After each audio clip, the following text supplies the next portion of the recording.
আসসালামু আলাইকুম রহমতুল্লাহ বারাকাতু। সুপ্রিয় শিক্ষার্থী বন্ধুরা, এবার আমরা দশম অঙ্ক করব। দশম অঙ্ক আমাদের দেওয়া আছে y/2 minus y/3 equal to y/5 minus 1/6। তাহলে আমরা y যেগুলো রাশি আছে বা যেগুলো পদ আছে, y পদ যেগুলো সেগুলো আমরা এক পাশে করে দেবো।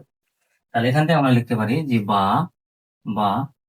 y/2 মাইনাস y/3, এই y/5 টা আমরা বাম পাশে পাল্টে দেবো। তাহলে minus y/5 equal to minus 1/6।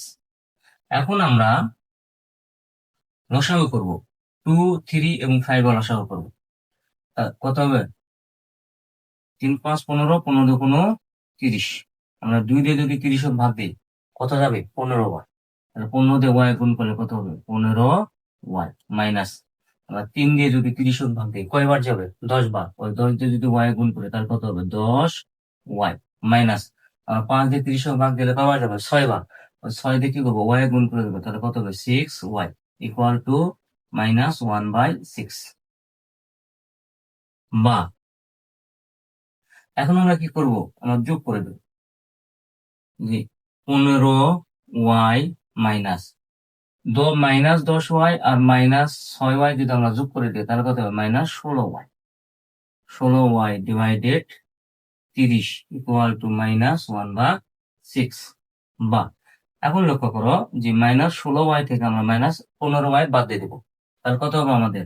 Minus y/30 equal to minus 1/6। Minus minus কেটে দেবে। বা তাহলে আমরা কি পাবো? y/30 equal 1/6। আমরা এখন বজ্রগুণ করে দেবো। কি করব? বজ্রগুণ, অর্থাৎ কোনাখানি গুণ করে দেবো। কোনাখানি গুণ করে দেবো। y দিয়ে 6 গুণ করবো, তাহলে কত হবে? 6y।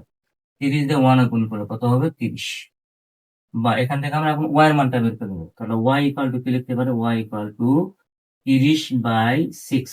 6 দিয়ে যদি আমরা 30 ভাগ দিই কয়বার যাবে? 5 বার। 5 বার। তাহলে বা আমরা লিখতে পারি y ইকুয়াল টু 5।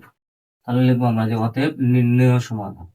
অতএব নির্ণেয় সমাধান ইকুয়াল কত? 5। এটা আমাদের অ্যান্সার।